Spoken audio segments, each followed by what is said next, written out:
The NCAA is screwing the Baylor Bears. This is an emergency. Locked on Baylor.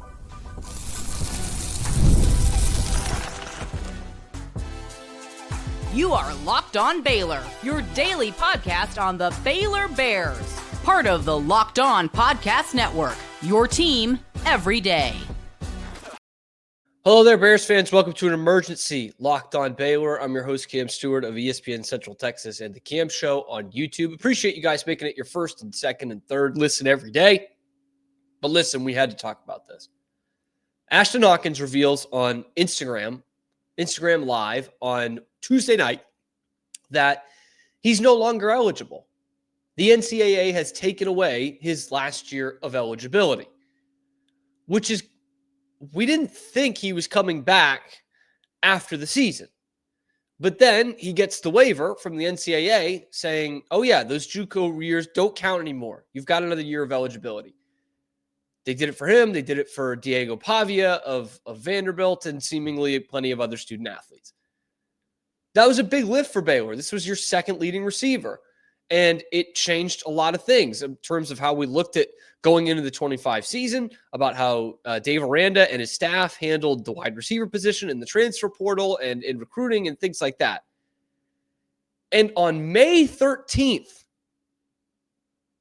the NCAA revokes that year of eligibility. They said, ooh, actually, sorry, we actually didn't mean to do that. I know both portal windows are closed and spring football's over and the NFL draft is over. Not just the combine, not just the pro days, not all of that, but the actual draft is over and teams are heading to mini camp. But yeah, you can't play now. You can't play this year. I mean, is this just not classic NCAA? Like the slimy, just Bush League way they do things, man. Are you kidding me? This couldn't have been solved in the 4 months since you actually gave him his eligibility. This is like getting the computer error acceptance letter from your dream school and saying, oh, yeah, actually, I can't do that. Can't let you in the middle of May. Like, that is so Bush League, man. And look, there's obviously a greater story here. I don't know the reasons why. But with what we know from the NCAA and the timeline of this, do you think they're going to come up with a good reason? Like a reason where you, the football fan, is going to be like, well, yeah, okay, that makes sense. Yeah, Ashtyn Hawkins probably shouldn't have that year of eligibility. No, they're not. It's completely Bush League, man. For a guy who's going to be a big piece for Baylor this year, was going to be, hopefully still is going to be. We'll get to that in a second. This is a guy who is their second leading receiver. Over 560 yards, 5 touchdowns last year. And you brought in guys because of, for depth reasons, right? You brought in guys like Kobe Prentice to bring and Cole Wilson, a guy who comes in from Ashtyn Hawkins' former school as well in Texas State. You bring those guys in for depth. Or Lewis Brown the fourth, who is probably a little different. He'll play. But like these guys will play, but you bring them in with the idea that Josh Cameron's our number 1, Ashtyn Hawkins our number 2. We're going to fill it out with a couple of starter level guys here. And then we're going to get guys who can be starters for next year.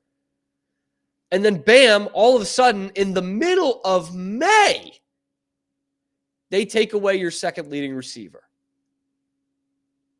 No wonder Ashtyn's putting up the cryptic tweets and deleting accounts and bringing them back and all this. No wonder, man. They're screwing him.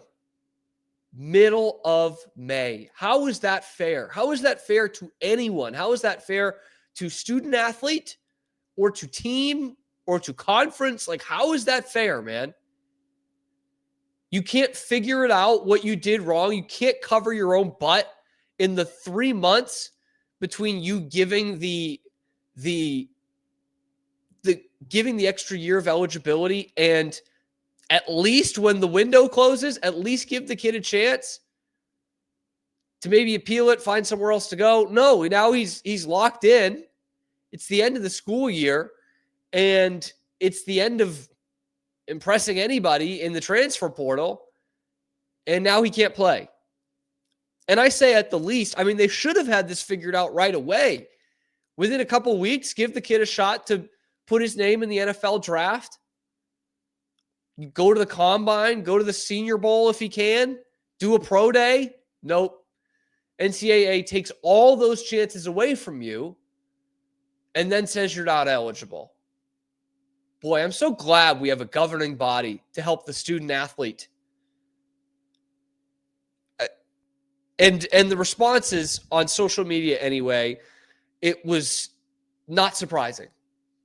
Like, this is coming from fan bases all over the Big 12. Most of them not even Baylor fans.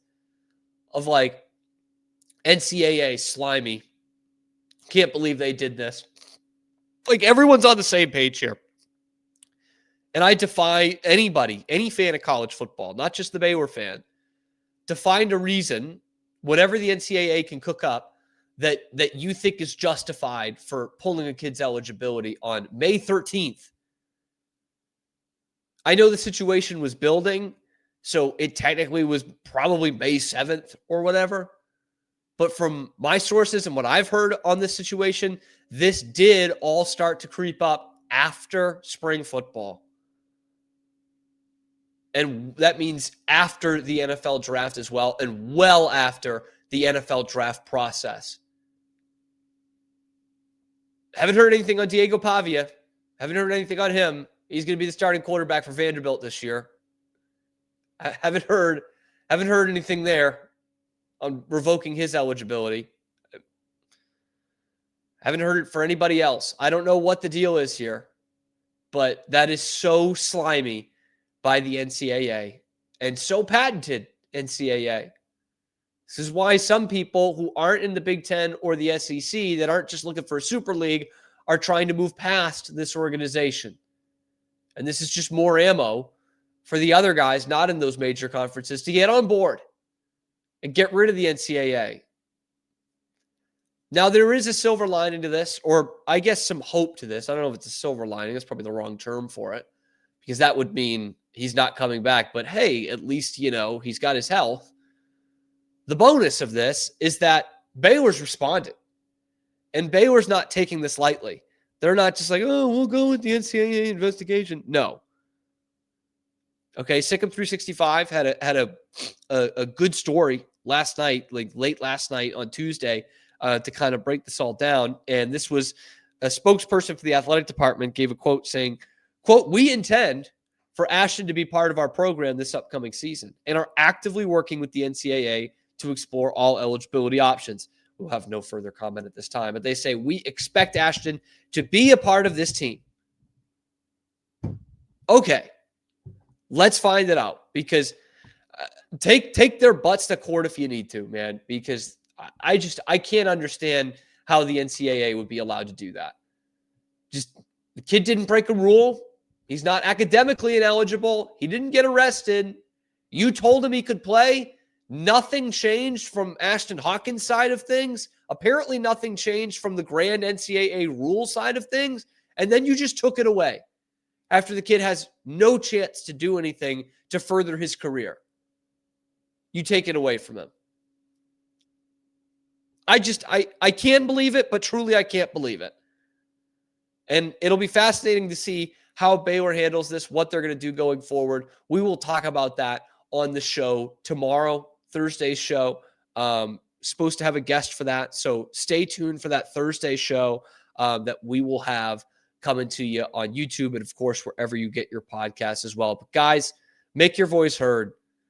Like and subscribe to the channel if you hate the NCAA, and get in the comments and tell me why you think this is Bush League from the NCAA.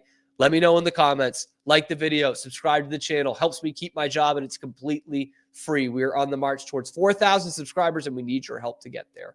Thank you for making it your first listen today, and every day. Again, we're going to talk more about this tomorrow. Next steps for Baylor, how they're going to handle this. We'll talk about that on tomorrow's episode of your favorite show, Locked On Baylor.